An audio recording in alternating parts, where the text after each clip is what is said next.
Welcome. I'm glad you're here. What a difference a week makes. Isn't the weather this week has been quite a lovely and pleasant surprise. Last time when we were finishing up, I was talking about the Gilded Age, and in particular, I was talking about this religious revival and this coming of fundamentalism sort of tied up with evangelicalism that grew out of the Gilded Age. And one of the points that I made was that during the Gilded Age, the captains of industry, the people who were making these enormous corporate empires across the country, were quite happy with the revivalists. They loved having the revivalists preach to their workers because, as much as anything, they felt that they kept their workers' minds on something besides how little pay they were being paid. And so here you see a lot of stars rising up. The one that I kind of showcased last time was Dwight L. Moody. And I want to emphasize to you that many historians and theologians see this man as second only in influence to Francis Asbury. And Francis Asbury was the Methodist who came across over here and took off this huge revival before the Civil War, and really the spread of Methodism and the style of evangelicalism here.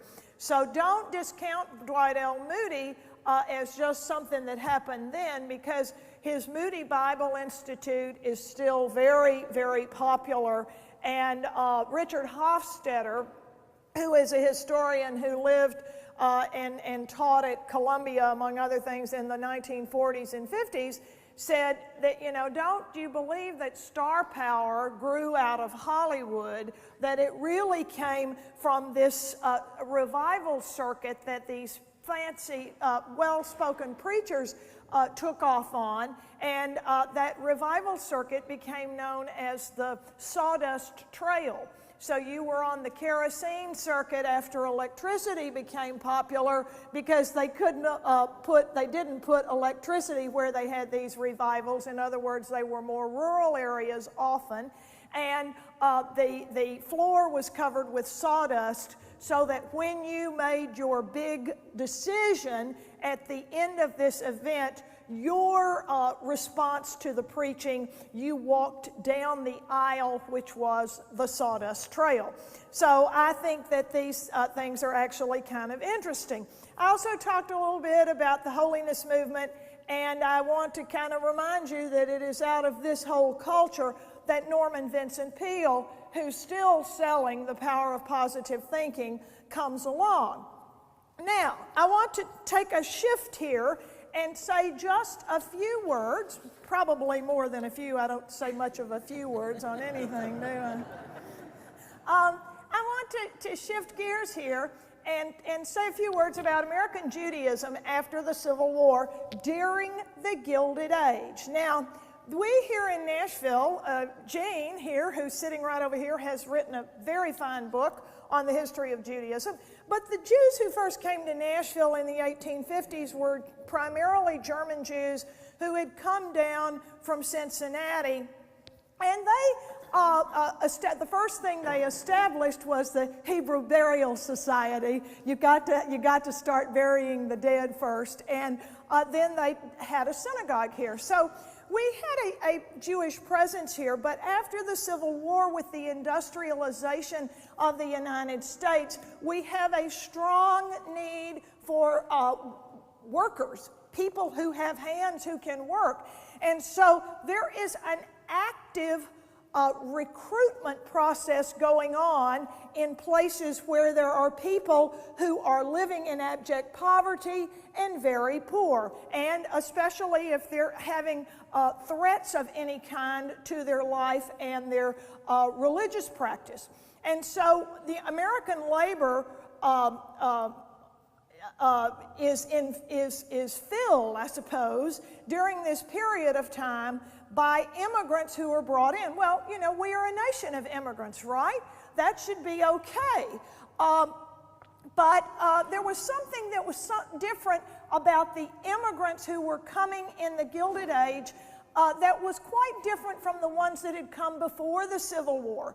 The Jews who had come were primarily from Eastern Europe as opposed to France and Spain.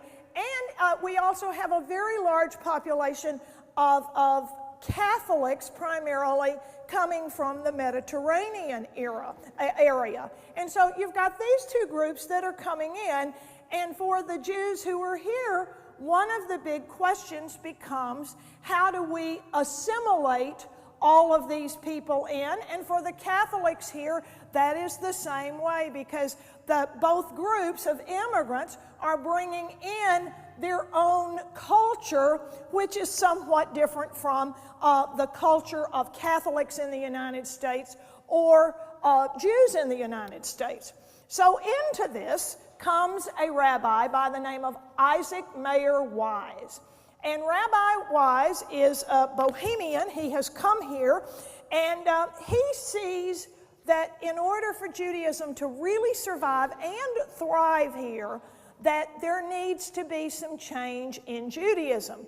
And what he brings about, or starts the process, is what I think most people would refer to as Reform Judaism, right? And so here comes Rabbi Wise, and he says, you know, we've got to figure out how we can sustain our faith and yet change. In other words, what we've got to do is figure out how to make an American version of Judaism. Now, I really think that the Jews who were here in Nashville, the first ones that came, had already sort of been reforming as much as anything for survival and for their own well-being. So, Rabbi Wise begins to link the destiny of Judaism with the destiny of America. And you can kind of see how this is all tied to the power of positive thinking. Let me give you a few quotes from Rabbi Wise. Liberty is our place in history, our national destiny, our ideal, the very soul of our existence. So for him, the European Jew, when they got off the boat here, had to become the American Jew. And he said, we've got to leave Europe's problems behind. This is a new place, and it is a place of tolerance. So he wants the Jews to act like Americans, to behave like Americans without abandoning your faith. And that was the challenge here. So in 1885, there is a meeting in Pittsburgh, Pennsylvania. And the rabbis from various parts of the country come to this meeting in Pittsburgh. And, you know, if the meeting had been in Philadelphia, this would not have surprised me, because Philadelphia certainly had one of the oldest synagogues in the United States there. And if you haven't been to Philadelphia lately, they're just getting ready, if it hasn't already opened, a magnificent museum right there in front of the Liberty Bell on American Judaism. You ought to go see that if you have any business in Philadelphia. But this took place over there in Scots-Irish country, Pittsburgh. And all I can figure out is the reason that the meeting took place there was that it was a little more centrally located, because certainly we've got these new immigrants coming not just exclusively through Ellis Island, but also coming through New Orleans and coming up the Mississippi River. So they have this meeting and they discuss what needs to be changed. And out of this meeting comes a platform. It's sort of like the populist platform, except this one was the Pittsburgh platform, and it is the basic tenets of Reform Judaism. Men and women can sit together. You know, there were Protestant churches in Tennessee, in Middle Tennessee, in 5 miles from here, that had women and men sitting on separate sides of the church right up to World War II. So this is one of the reforms they're going to have. The services will be conducted not just in Hebrew, but they will also be conducted in English. Well, that's a kind of a response. That seems pretty logical, right? But they're also going to be conducted in German. Now that is, with our thinking today, that is sort of unbelievable, but they were conducting services in several different languages. This is, to some degree, not unlike what happens a long time later with Vatican II and the Catholic Mass being moved to whatever the language of the place was. Rabbi Wise also introduced choirs, and the rabbis who were at this meeting also agreed to loosen the dietary rules that had been set forth in the Old Testament. So, as you can imagine, just like any other group, there were some people who thought, oh my gosh, the world is going down the tubes. This cannot happen.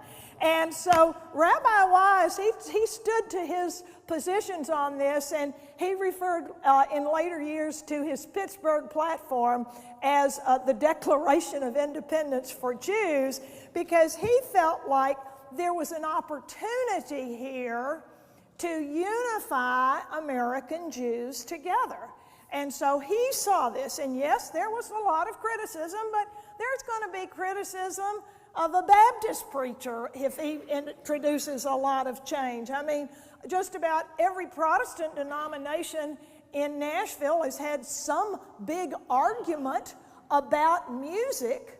And the last time I attended a funeral in this room, as a matter of fact, some of the people that I actually knew who went to church here wanted to tell me there was a great debate here about the music and what kind of music you're going to have. So church people tend to be people with strong opinions about many things.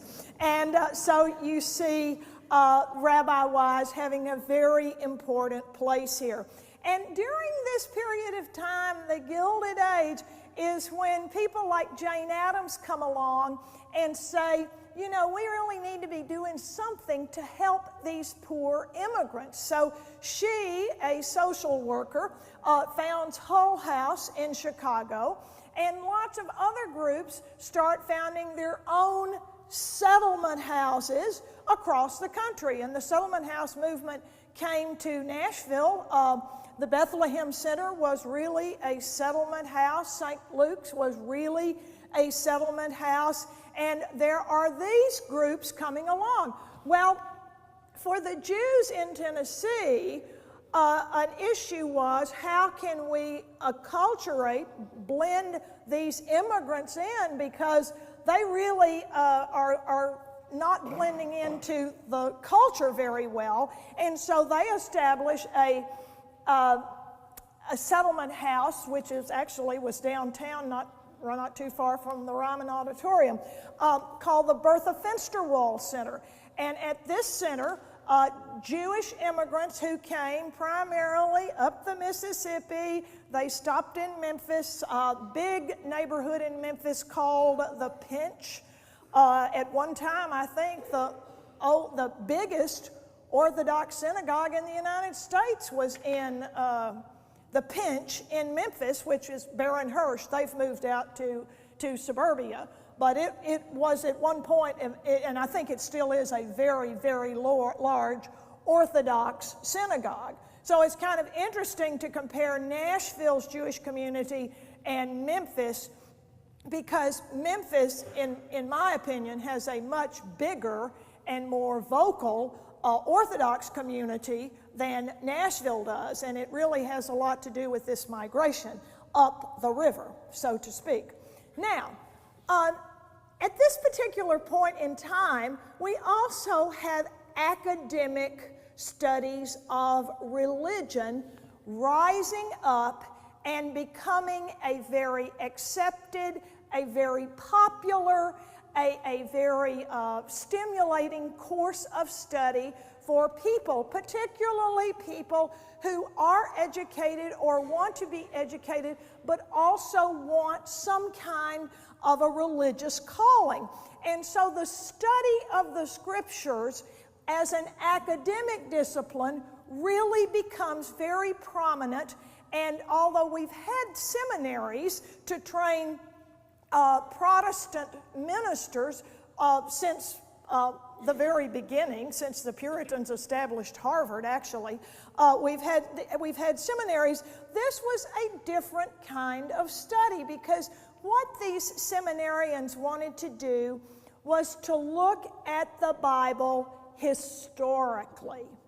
And so Union Seminary, which was in New York City, still is up there on the Upper West Side, a few blocks from Columbia, was really leading the movement to have an academic study of the Scriptures. And so into this comes these academic views that the first 5 books of the Bible were not written by Moses. That's one. The book of Genesis, well, anybody, I'm sure there's some pew Bibles around here somewhere. Oh, you've all got pew Bibles. If you want to take a look, the story of creation in Genesis 1 and Genesis 2 are quite different stories. Now, you know, the thing to me is, why did it take till the 1880s for them to figure this out? I mean, they're 2 different stories there, but sometimes you just accept things without actually asking any questions about them.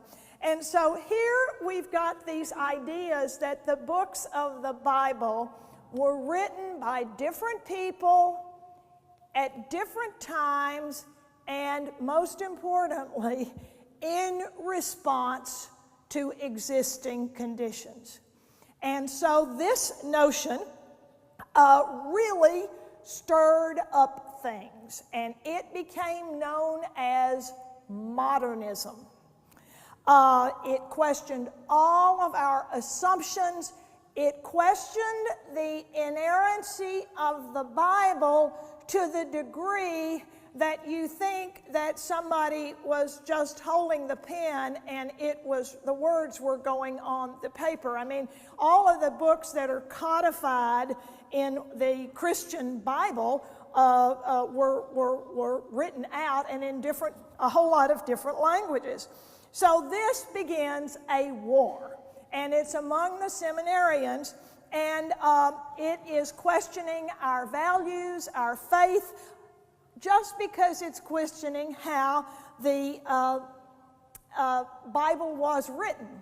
And so it rises a fever pitch, and it's modernism versus inerrancy of the Bible.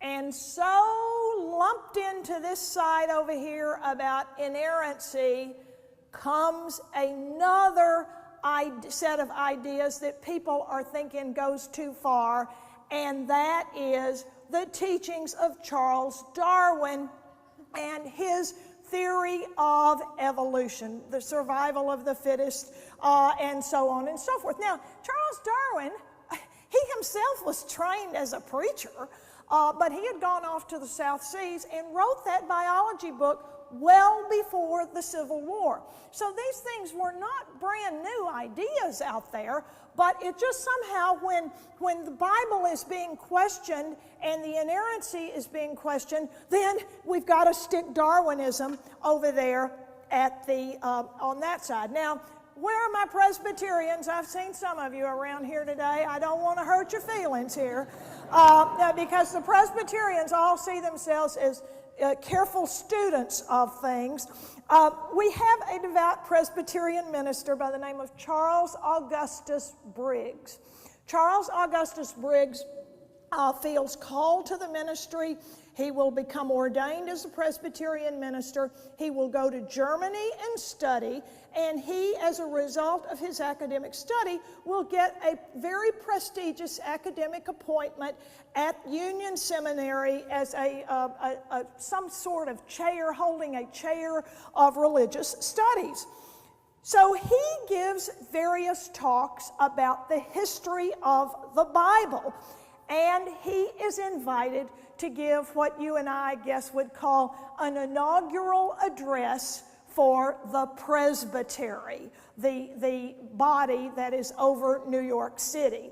Now, you know, the Presbyterians are organized in this set of courts, and I never see this as courts, but they really were courts. You've got the congregation, the presbytery, the synod, and the General Assembly up there at the top.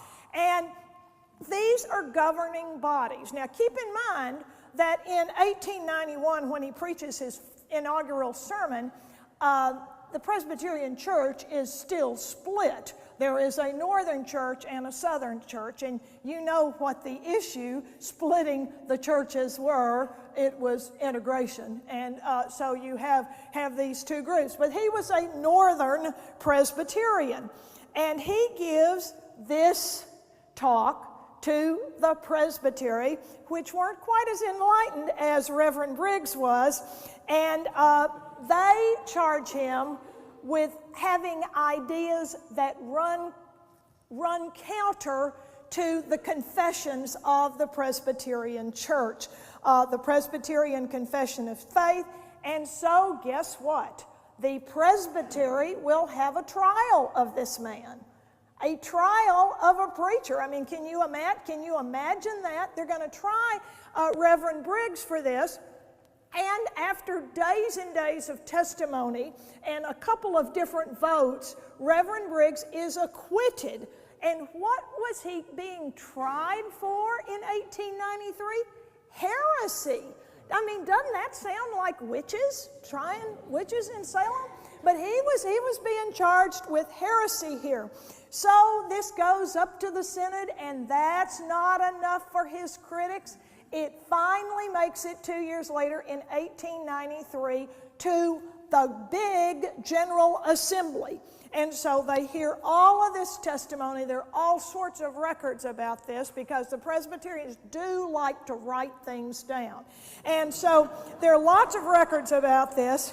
And after an intense several days of this trial, the vote is 383 to 116 to convict him. So, you know, you all may think, you may be sitting here and say, well, Carole just found this one little story and pulled this sensational one out of the hat. Nay, not so. You have a computer. You can look at all these heresy trials in the late 19th century and 20th century, and it's pretty amazing. I mean, the Baptists did it, the Presbyterians did it several times, the Episcopalians did it, the Methodists did it. I mean, there were all manner of heresy trials, and it really got down to this modernism versus fundamentalism. And so guess what Reverend Briggs did after being defrocked? He was defrocked. After he was defrocked, he became an Episcopalian priest.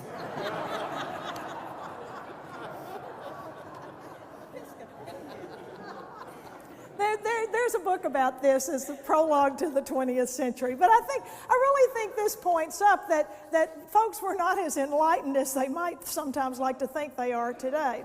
All right. So the 19th century ends, and the United States has stepped up onto the world stage by virtue of our splendid victory in the splendid little war. We have taken the Philippines and are in the process of holding on to it. At the end of the Spanish-American War, at the end of the 20th century, our fight against the native Filipinos who wanted their independence actually lasted longer than the 4-month war that took place there. But there's still a good feeling a good bit of feeling about isolationism in the United States until World War I comes along. And during World War I, you see savagery of a level that no one has ever experienced. Communication is better so that we here in the United States know what's going on during that war, which broke out in the summer of 1914.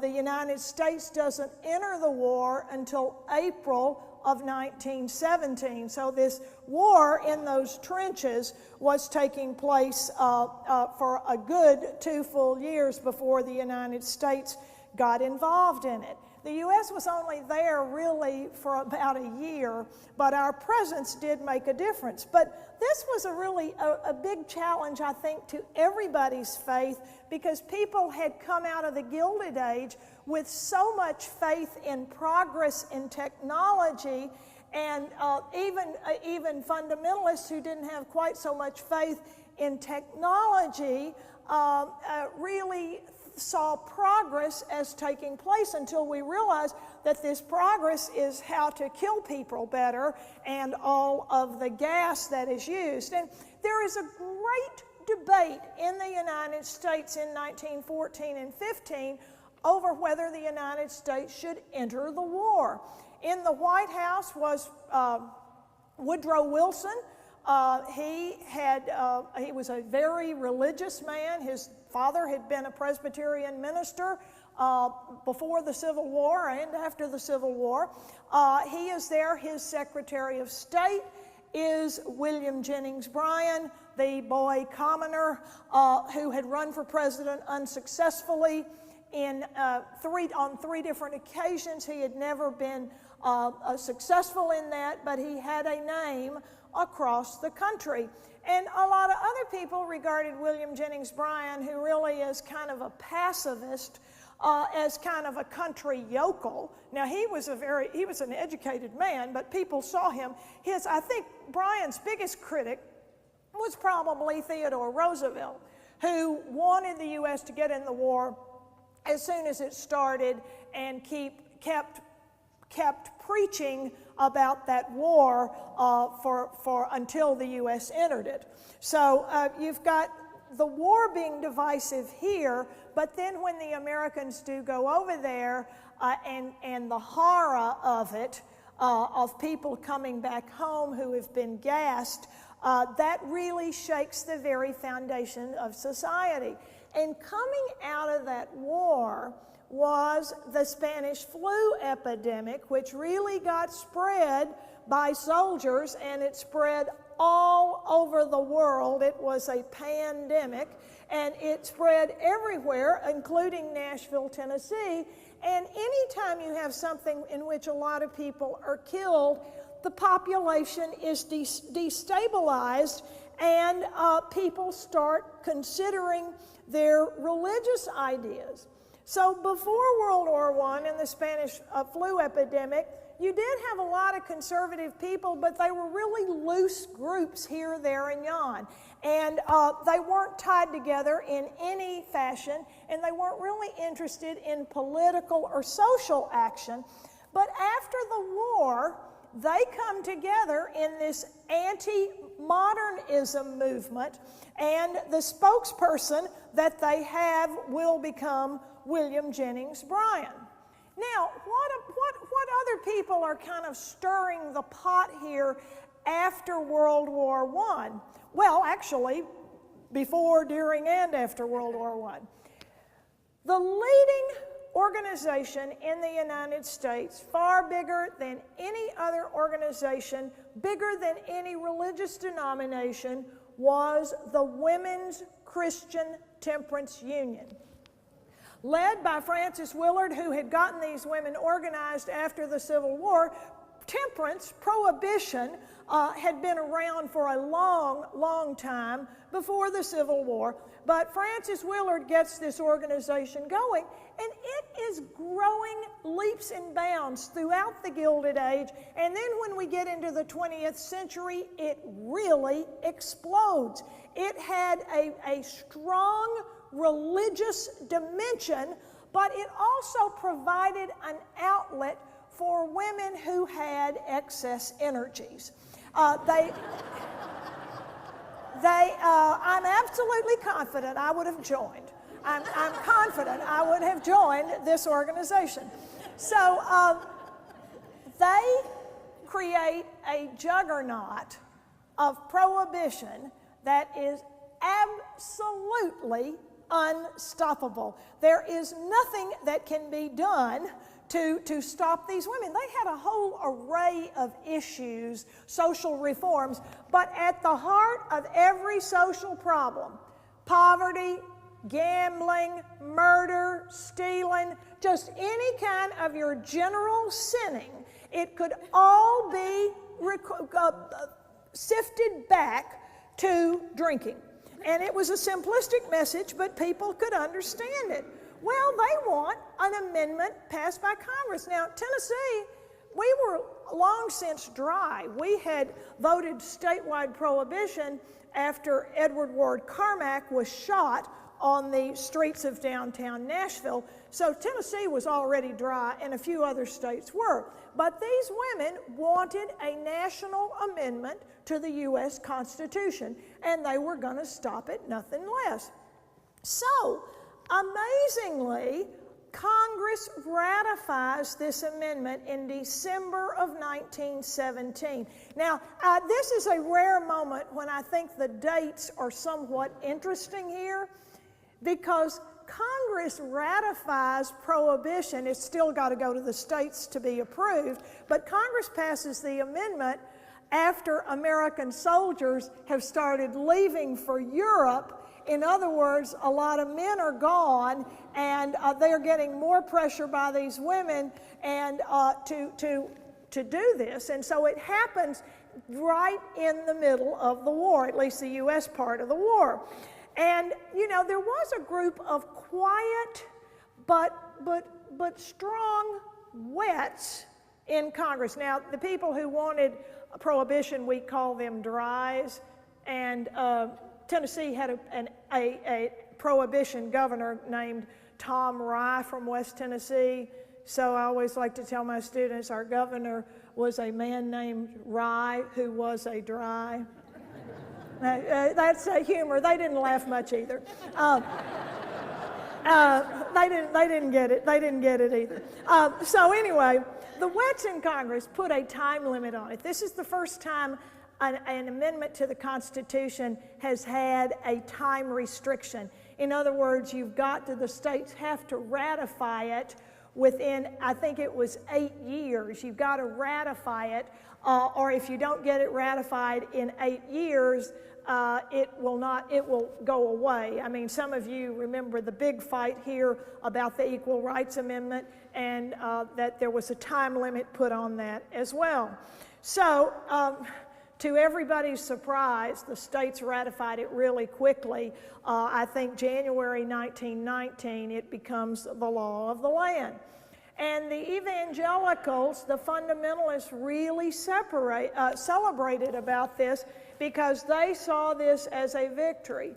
And one of the people who took full credit for this was not one of the ladies of the WCTU. It was a former professional baseball player by the name of Billy Sunday. Billy Sunday has a kind of an interesting story, and you know, isn't it interesting to have a preacher named Sunday? I think that's fascinating. Well, he had grown up, he had been born, I think, right around the time of the Civil War, out in Iowa. His dad had gotten killed in the war. His mother's trying after the war to raise several children.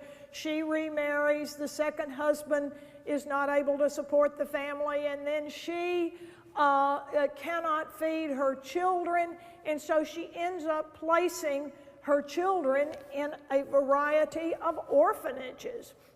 So Billy Sunday, oh, and by the way, his parents were both European immigrants, and their name until they came to the United States was Sontag. So I think that's kind of interesting. And the father, had changed his name to Sunday, I guess because of the letters in the word. So he is in this orphanage, and we don't really know very much about it, but he rose to the top because he could play baseball. And he could play baseball very, very well. And so he is recruited and joins the Chicago White Stockings baseball team and becomes a professional baseball player.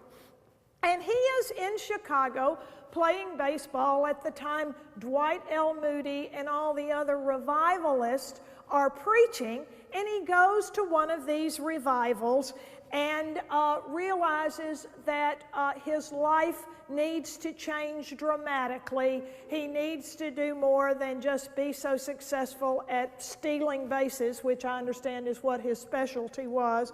And so he has this religious experience. He was converted, he was saved at a revival, and gives up professional baseball and goes to work for the YMCA.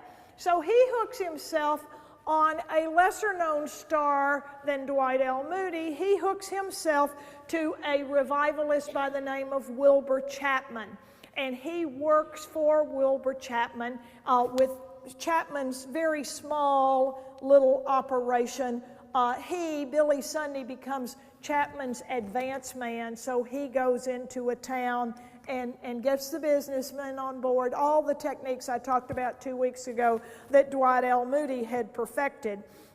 He gets very involved in local communities, meaning it gives him name recognition, and he sees how these revivals can work. So he very much wants to do this, but he's very slow for his preaching to catch on, primarily because he is not an ordained preacher of any kind. He just self-ordained and went out there and started preaching. And I think in some ways the fact that he wasn't a clergyman had its own level of appeal, but he did decide he had to be ordained, and it didn't really, I don't think it mattered to him what denomination it was. He just felt like he needed to be ordained. Well, he also saw that he probably needed to get married as well. And it probably didn't hurt anything that he married a young woman named Nell Thompson, who was the heiress to a very large Chicago fortune. Her father had made money in the dairy business. And since Nell was a Presbyterian, Billy Sunday decides he's going to be a Presbyterian as well. And you know, he was very folksy when he preached. Let me read you a few quotations from Billy Sunday here. I don't know any more about theology than a jackrabbit about ping pong, but I know I'm on my way to glory. And he told people he didn't know any more than they did, and you know, we're just all here together. I'm just a good old boy. And he said he did know one thing, that he had been saved while most of these folks with the education were clearly damned. Thousands of college students are going to hell as fast as they can. If I had $1 million, now Ed, this is going to disturb you. If I had $1 million, because Ed is very active in the Cumberland, he's the chair of the Cumberland board, that's why. Billy Sunday says, if I had $1 million, I'd give $999,999 away to churches, and I'd give $1 to education. So that was his appeal. And you know, if you don't have an education, that's very appealing to you. You know, that has a nice ring. So he told his audiences when he got to heaven, and he was very certain of this, when he got to heaven, he was going to move into one of those big old mansions that the rich capitalist had built, and because it was going to have a vacancy sign on it, because he was taking their place, because all of the corporate barons were going to hell with the educated people. So he preached to anybody who would listen, and he mostly preaches out there in the country, in Iowa and Illinois, out there on the plains, and he's not getting a whole lot of attention or generating much publicity. And after a few children, his wife Nell decides that she can improve the profit margin here by going and organizing the campaigns for him. So she leaves her, I think she had 4 children at home. She leaves her children with a nanny, and she goes out on the circuit, and she gets the circuit organized. Now, he's going to have to be ordained as a Presbyterian if he's going very far. So he goes in Chicago before the presbytery to be ordained. There's some kind of committee he has to go for. And so these ministers, who were all educated, would ask him theological questions related to the interpretation of the Bible. And he'd say, "That's too deep for me. I'm going to have to pass on that one." Well, now, folks, you know, if you know any Presbyterians, you know they would say that just simply couldn't have happened. We require an educated clergy. But one of his buddies who was on the examining board said, "Listen, this man has already been ordained because he was ordained by God." And so the Presbytery of Chicago ordained Billy Sunday.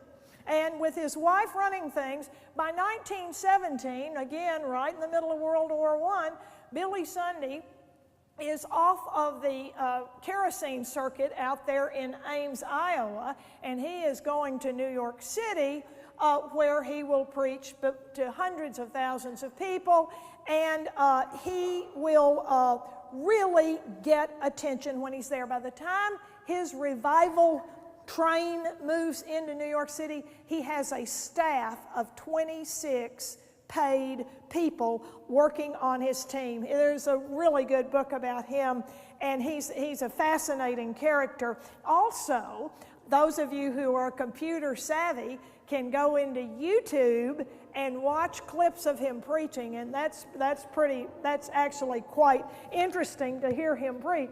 So George M. Cohan actually, it's the glory train coming to get us. Y'all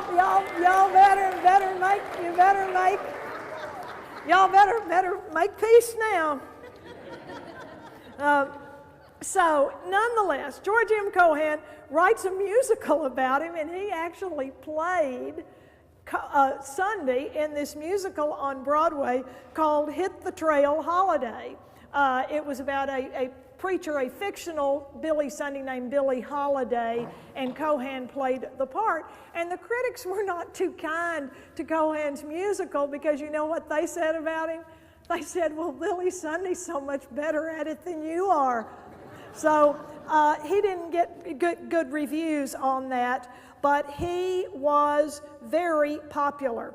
He had, because he was a baseball player, he had tremendous athleticism whenever he preached. And I think this was definitely part of the sort of showbiz razzmatazz, the appeal, the entertainment of his preaching. He ran all up and down the aisles. He ran all over the stage. If there was a stage up there, he would fall down on his knees. He would pound on the floor. He would stand up on a chair. At one point, he took a chair and broke it against the invisible devil here in the room.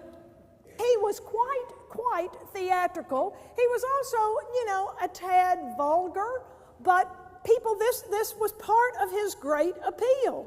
Let me read you, this is a book I've mentioned in here before. This is a fairly new book, Gary Will's Head and Heart, American Christianities, plural. But he has a really good quote here how someone described Billy Sunday.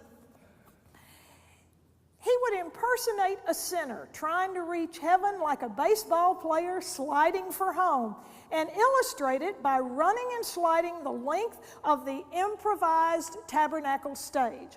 Hurling some imprecation at a boozer, he was very much a temperance man, a prohibitionist, the ex-outfielder would leap to the edge of the platform, one leg stretched out behind him, the other knee bent double, his arms stabbing out ahead of him, his whole body taut, and he would throw his body like a javelin a few inches above the ground, throwing the javelin, throwing himself at sin and the devil. And he was incredibly entertaining to watch him do all of this. So he was quite a big hit. Now he did, needless to say, he had some critics. And Helen Keller was one of the people who said, you know, this man is really throwing a monkey wrench in the social revolution that needs to be happening, a need for social reform coming out of this progressive era movement.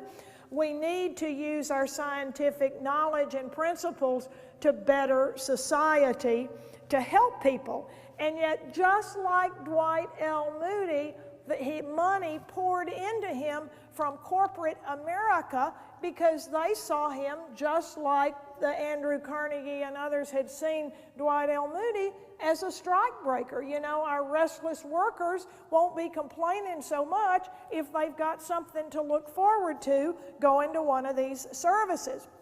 Wholeheartedly supported our entry into World War I. We were fighting a recognizable enemy, the Germans, and he wholeheartedly supported this. He went to the White House and visited with Woodrow Wilson. He knew Teddy Roosevelt quite well. But after World War I, for some reason, his popularity, and after Prohibition is passed, which was his big issue, his popularity really started going down. And I think that as much as anything, radio and movie theaters had a lot to do with people having something to do besides go to these revival services. So he ends his life in a kind of a downhill slide, unlike Dwight L. Moody, who when he dies, he's at the top of his career in 1899. There's a huge day of mourning all around the country in reverence to Dwight L. Moody.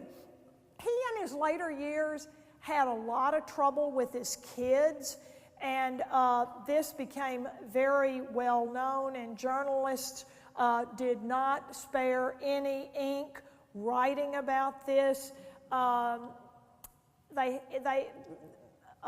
Sunday and his wife, it turned out, had paid bribes to several different women who had had various relations with their 3 sons to pay to keep these women quiet, and that became well known. His oldest son committed suicide. His only daughter developed multiple sclerosis, and she died. And so he really kind of ended his life. He died in 1935 in the middle of the Depression. He ended his life having gone to this pinnacle and then going downward here. And you know, I think part of that was kind of the problem of Prohibition in general. How do you deal with a movement that ultimately failed? And by 1935, by the time Billy Sunday died, Prohibition had been repealed. And we as a society still don't know how to deal with this. There's amazingly very little historical work ever done on the Women's Christian Temperance Union, whereas there's thousands and thousands of papers and books written about the women in this much smaller organization, the National Association for Women's Suffrage. So the suffragists were just microscopic compared to the WCTU, but the WCTU ultimately lost the story, lost. Now, here we've got modernism versus fundamentalism, inerrancy of the Bible. And it all really comes to a head in the 1920s. Now, I bet when all of you were in school, the 1920s, well, some of you might have been in school before the 20s. That's a joke. I'm not serious. I'm not serious. I'm nearly as old as many of you. In the 20s, the adjective that was always used was roaring. Oh, it's the roaring 20s, and everybody was just having fun. We had finished the war, and everybody's feeling carefree. Now, I would like for you to take a few minutes here and think about the 20s, not as just a time of let's go have a great time, let's listen to the Pittsburgh Pirates on our radio, but let's look at the 20s as a time of tremendous change in this country. And then the consequence of tremendous change, anytime you have a lot of change, you have folks getting scared and getting nervous.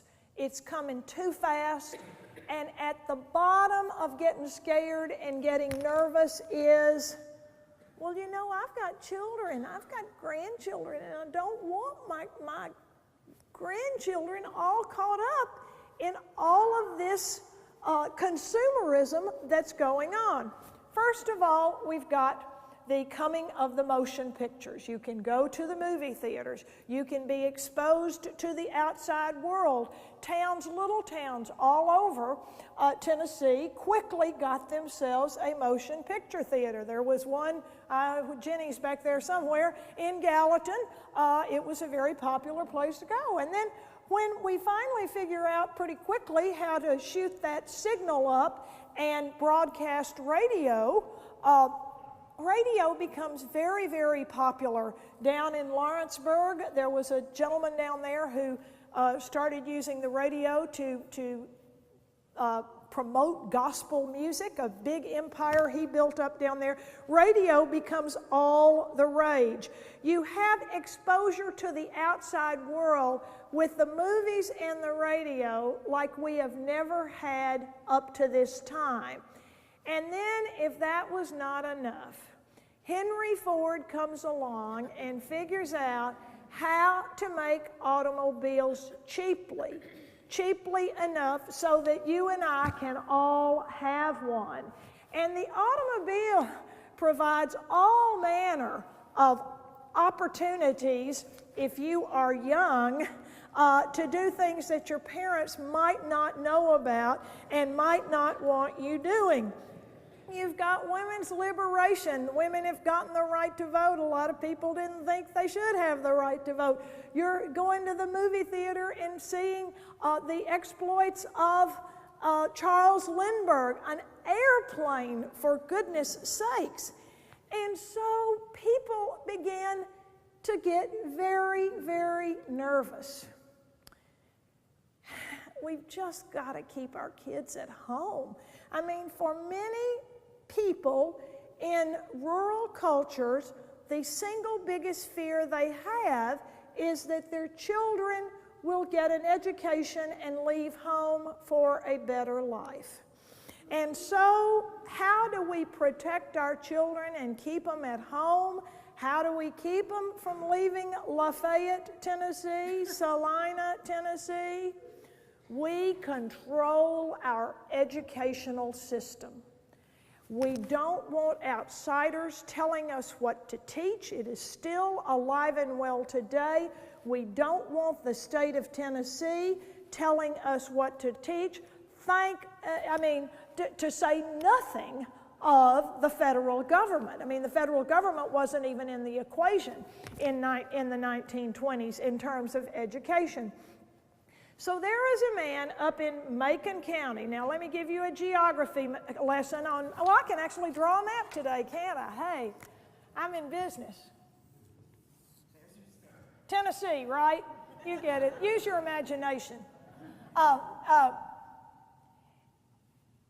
The Cumberland River comes down through here and heads up here. All right, we're sitting down here in one of these bends of the river, and right up here, here's Sumner County, and right here, east of Sumner County, is Macon County. It is a very remote area. It had kind of a heyday about 1900 with mineral waters when water was found in Red Boiling Springs, which is on the eastern side of Macon County, when mineral water was deemed to be healthful, and Red Boiling Springs had a relatively short period as a resort. People would go there to sit in the water and take the cures and whatever else. So in Macon County was relatively isolated because Macon County did not get a railroad. And you know, the railroad sort of tied much of Tennessee together, but if you don't have a railroad, you're going to be left out of that. So you had to go to Hartsville to catch a train if you were in Macon County. The county seat of Macon County is Lafayette. So there is a farmer, sometimes teacher, by the name of John Washington Butler. And long about 1922, John Washington Butler goes to one of these tent revivals. They were taking place all over the place. And he hears this preacher who's talking about modernism, who's talking about the threat that modernism is posing to our society, and to give an example of how modernism is going to be the ruin of our society, this preacher talks about a family who allowed their daughter to go to college. And the daughter comes home after 1 year of college and announces to her parents that she just doesn't know that she believes every word in the Bible. And she's just not even sure that she believes much of anything anymore. And of course, the parents are horrified, and the preacher's conclusion is she wouldn't have had these doubts if you had kept her home where she was supposed to be. So this is the example that sticks in John Washington Butler's mind. He is very terrified by this happening because he's got children and he wants to do right, but he doesn't want his children to grow up and get, what's the phrase people use around here, get above their raisins. He doesn't want them to leave and move to Gallatin, the big city, or to Cookeville, heaven forbid. So John Washington Butler doesn't have a salvation experience. He was already saved, but he makes his mind up at this revival that he is going to do whatever he can to do something about what is being taught in our schools. And of course, you've got an easy target, and that target is Darwin's theory of evolution. This is something concrete. Was it really evolution that Butler was so upset about? No, it really wasn't. It was just, that was concrete. We can take that out of the textbooks and my kids won't leave home and da-da-da-da-da. So he gets himself elected to the General Assembly of Tennessee, representing Macon County, Trousdale County, and Sumner County, and he comes to Nashville in 1923 as a state representative. And of course, he'd never been to Nashville before until 1923, so it was kind of the deer in the headlights for 2 years. He didn't open his mouth, but he goes back to Macon County, campaigns, and says, this time I'm going to get an anti-evolution statute passed in the General Assembly. Now, this is part of a national movement, although Butler himself was never, ever a part of a national movement. This is a part of a national movement, and the leader of the national movement is none other than William Jennings Bryan.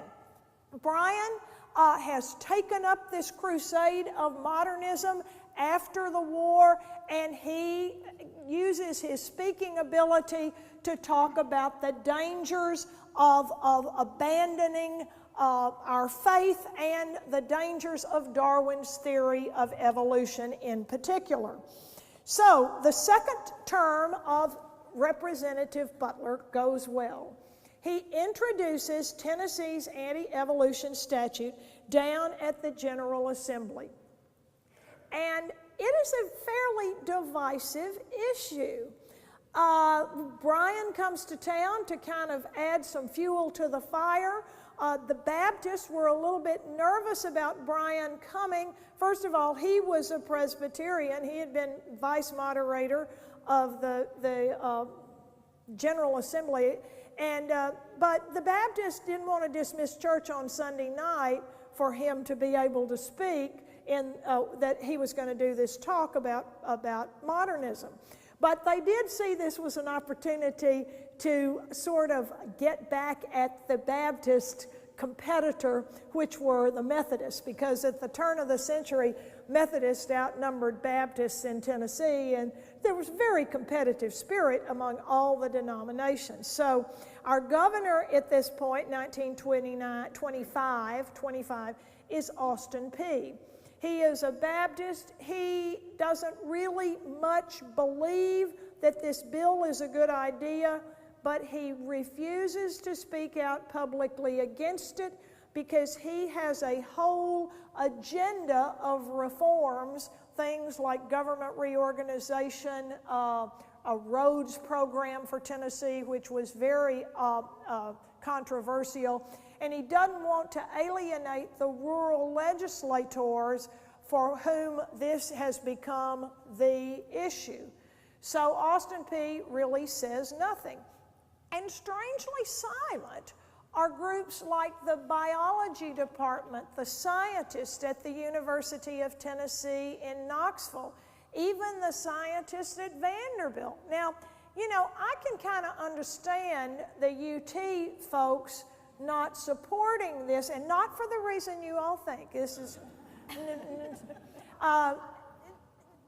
where did the University of Tennessee get all its money? The state legislature. You make the state legislature mad, and your funding is going to dry up. And so I can understand why they would be very reluctant to speak out on this subject. But the bill, with great fanfare, great publicity, passes the Tennessee General Assembly in 1925, in the early spring of 1925. Austin Peay signs it into law with the feeling that nothing will happen. You know, it's just something to placate the fundamentalists, the anti-modernists, because we're not going to ever arrest a teacher in Tennessee for teaching evolution. Now, geography lesson number 2. So everybody in here knows where Lafayette is. This will be on the final in 2 weeks, so make sure you know this. All right, we have this other river here, the Tennessee River. This is the big one. And the Tennessee River is one of the borders for another county here, Ray County. Chattanooga sits on this side of the river, and Dayton, the county seat of Ray County, and Ray County itself sit on the other side of the river.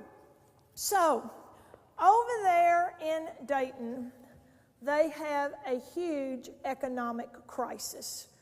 The Depression has already hit Dayton because the largest employer, indeed pretty much the only employer in Ray County, was the Dayton Coal and Iron Company. It had been owned by the railroads, but they had closed the coal mine. And that was the life of this community. Miners. The soil was not really very sufficient for farming. This was the lifeblood of Dayton. So, over there in Dayton, there's a group of men, probably about like most of the men I see here, have a little time on their hands, an opinion about everything, and they generally coalesce, converge, come together at Robinson's drugstore, long about 9 or 10 in the morning, and they talk about whatever they've heard on the radio, read in the paper. They talk about the news.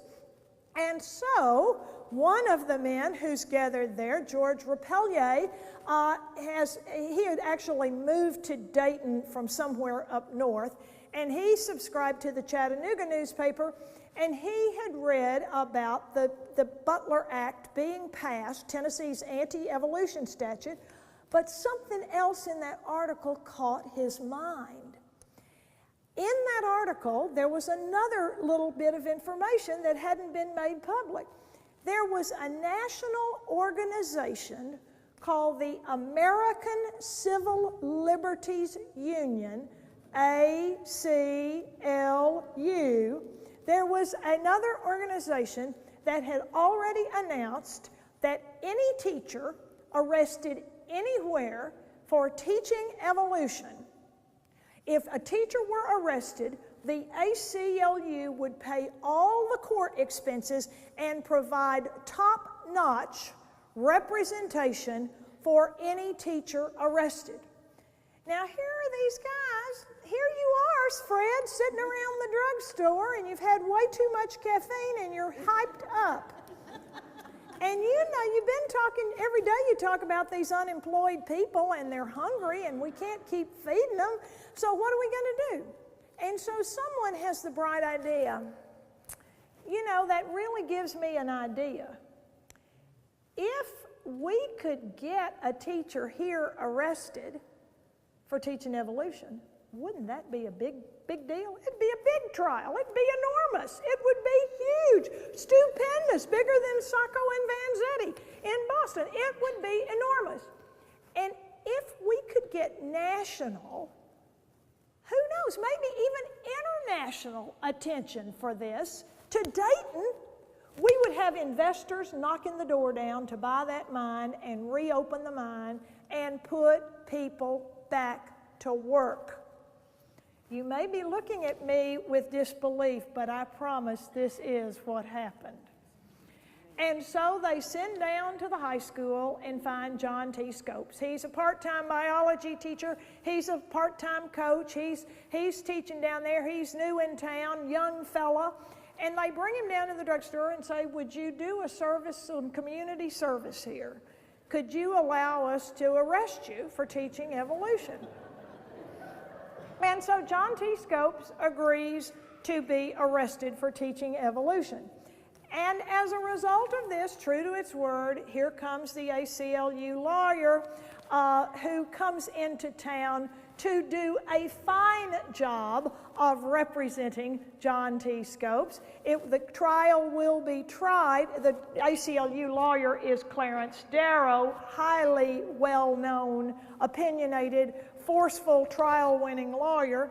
And on the other side will be the district attorney of Ray County, as well as the state attorney general, and you will also have in this mix a volunteer lawyer. I'm going to donate my services for free. I have a law license. I'm going to help the prosecution here, William Jennings Bryan. Now, William Jennings Bryan, like Billy Sunday, was kind of past his prime, but he was, unlike Billy Sunday, still able to draw a crowd in certain places. So you've got Clarence Darrow and William Jennings Bryan coming to Dayton, Tennessee. And sure enough, reporters come from all over the country to cover this trial. One of the reporters whom the Baltimore Sun sends down here is a reporter with a fairly active pen by the name of H.L. Mencken. And H.L. Mencken had never been any place, I don't think, quite as rural as Ray County, Tennessee, before. He was somewhat surprised. So he did not see the beauty of the place. Remember, it's July and it's hot and the river and the mosquitoes, and he did not see the beauty of Ray County. He saw how backward the place was. And he wrote article after article that went to the Baltimore Sun, some got nationally syndicated, in which he referred to not just Dayton, but all of Tennessee. Well, that's us, folks. And all of the South. He referred to this place as the Bible Belt. And he did it in an unflattering way. So he writes column after column after column. You can go on your internet too and read all these columns. They're really quite interesting to read. So he there in Dayton is keeping the fires burning. And so what takes place that July is the Scopes trial. The jury is brought in, is local people. The judge has such a huge crowd, they build a kind of a platform outside for the trial to take place.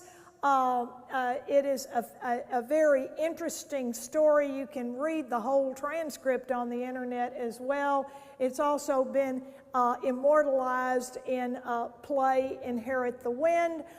It is a fascinating tale, But ultimately, Brian, since Darrow cannot call any scientists to be witnesses to interrogate them, Brian finally asked the judge, Darrow asked the judge if he can call an expert on the Bible, and if the opposition, if the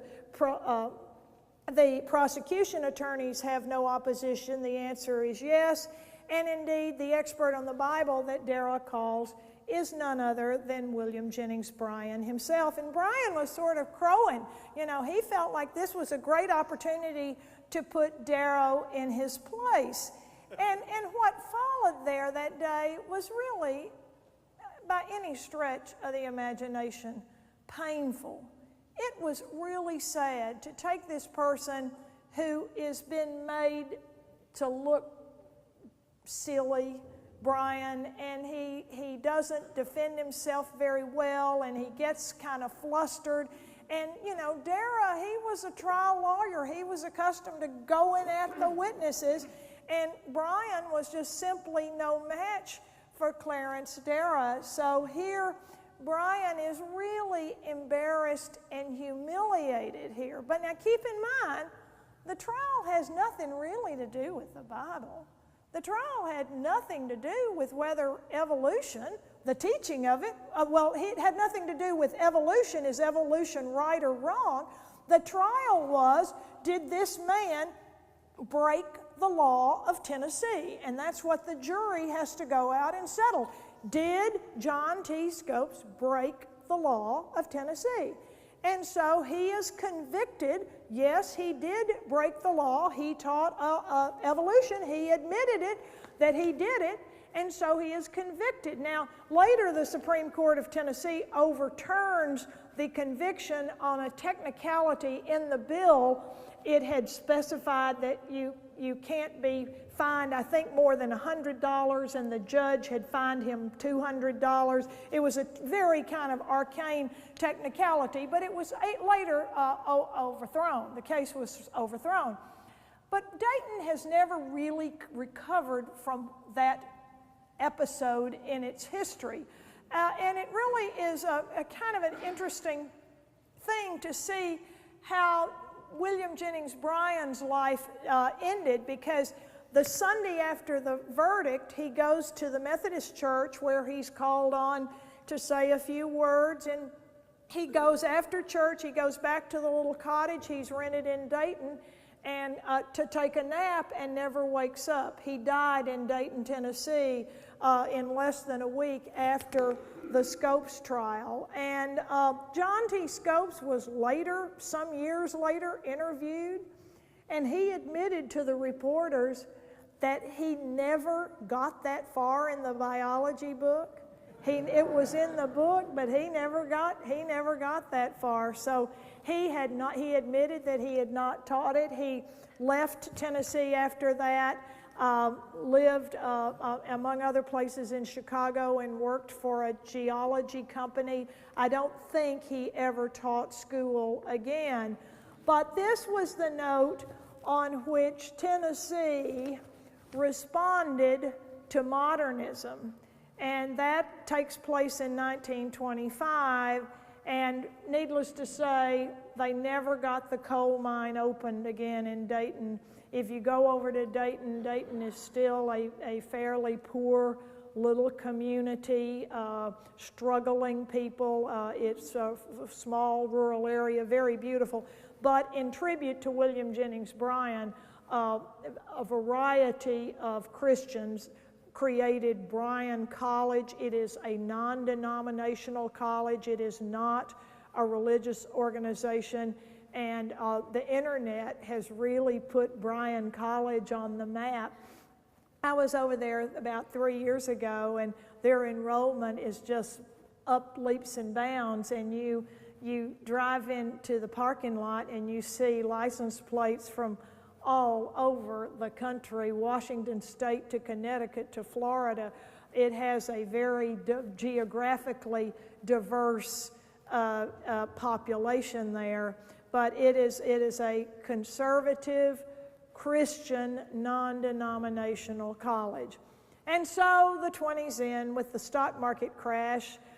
For many in Tennessee, the stock market crash, people like the ones that lived in Dayton, the stock market crash was not a big deal because they were already living in a depression.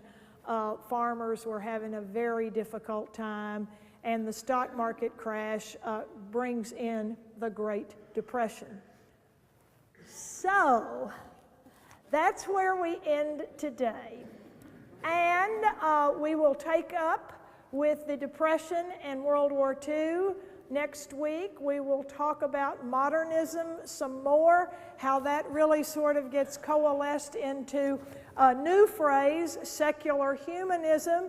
We will talk about Billy Graham. We will get him into this line of preaching tradition and talk about him. And this will not be next week. It will be 2 weeks from today, March the 2nd, 3rd, something. It's a Thursday. So, thank you very much. I hope you all have a good rest of the week.